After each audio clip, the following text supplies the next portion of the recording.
స్థాపించినటువంటి the Buddhist society of India Prakasam జిల్లా branch వారి ఆధ్వర్యంలో 68వ బౌద్ధ ధమ్మదీక్ష ఉత్సవం జరుగుతుంది. ఈ యొక్క కార్యక్రమానికి వందలాదిగా తరలివచ్చి బోధిసత్వ బాబాసాహెబ్ డాక్టర్ బిఆర్ అంబేద్కర్ గారి ఆలోచనని, ఆయన వారసత్వాన్ని నిలిపే విధంగా ప్రతి ఒక్కరూ ముందుకు అడుగు వేయాలని కోరుకుంటూ ఈ బౌద్ధ ధమ్మదీక్ష ఉత్సవానికి వందలాదిగా తరలివచ్చి ఈ కార్యక్రమాన్ని జయప్రదం చేయవలసిందిగా కోరుకుంటూ ఉన్నాను. रुकना अब नहीं झुकना अब नहीं इतिहास कर नया शेर जा निकल सारे रुख बदल दिखला जोश नया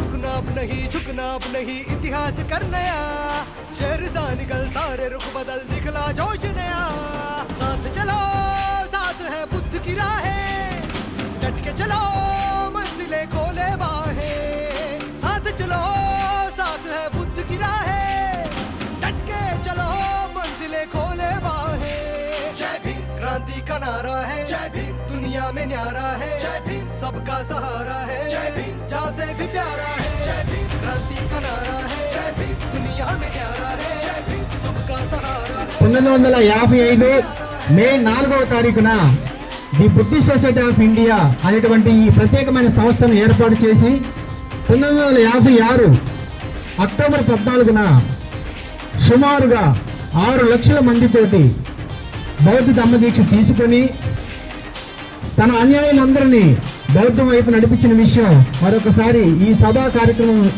సందర్భంగా మీ అందరికీ తెలియజేసుకుంటున్నాను. భారతదేశ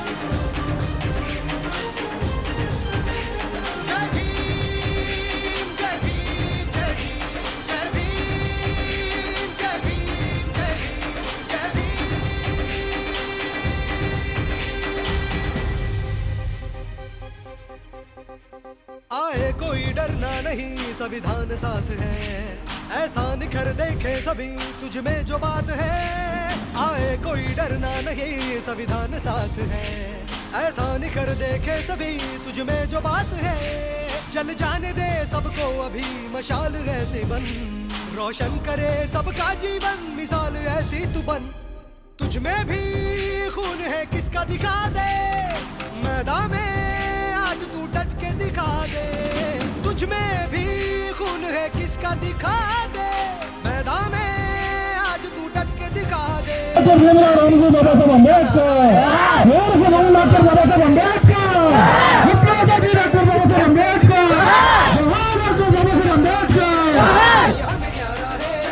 सबका सहारा है जहाँ से भी प्यारा है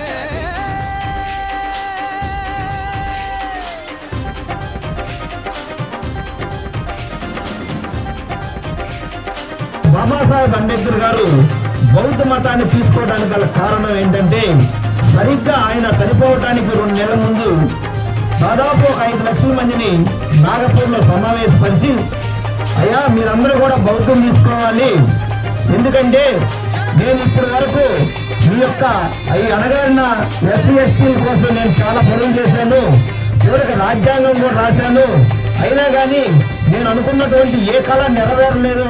ఎందుకు దీనికి కారణం ఏంటంటే మనలో ఐక్యత లేదు, ఐక్యతతో పాటు కూడా మంచి సరైన జీవన విధానం వీళ్ళ దగ్గర లేదు. అంతేకాకుండా ఎవరు కూడా అందరూ కూడా మూఢనమ్మకాల మీద ఎక్కువ ఆధారపడి ఉన్నారు. ఇవన్నీ పోవాలంటే మామూలుగా ప్రతి మనిషికి ఈ భారతదేశంలో పుట్టిన ప్రతి మనిషికి మతం అనేది అవసరము. కానీ ఆ మతంలో మాత్రం దేవుడు అనేవాడు ప్రాతిపదికగా ఉండకూడదు. ఆ మతానికి మనిషే ప్రాతిపదికగా ఉండాలి. మనిషి అనేవాడు తన జ్ఞానంతో తన యొక్క తెలివితో ఆలోచించి వారి యొక్క జీవితాన్ని అభివృద్ధి చేసుకోవాలి. అంతేకాకుండా ఆ మతానికి సత్యం అనేది పునాదిగా కలిగి ఉండాలి. మనం సత్యాన్ని సత్యంగా చూడాలి, అసత్యాన్ని అసత్యంగా చూడాలి. సత్యాన్ని సత్యంగా చూసినప్పుడు మాత్రమే మనం జ్ఞానవంతులమయ్యి సమాజం జ్ఞానవంతంగా తయారవుతుంది అని చెప్పి ఈ యొక్క విషయాలన్నింటినీ కూడా 2500 సంవత్సరాల క్రితం ఈ భారతదేశంలో పుట్టినటువంటి తథాగత గౌతమ బుద్ధుల వారు మనకు తెలియజేశారు.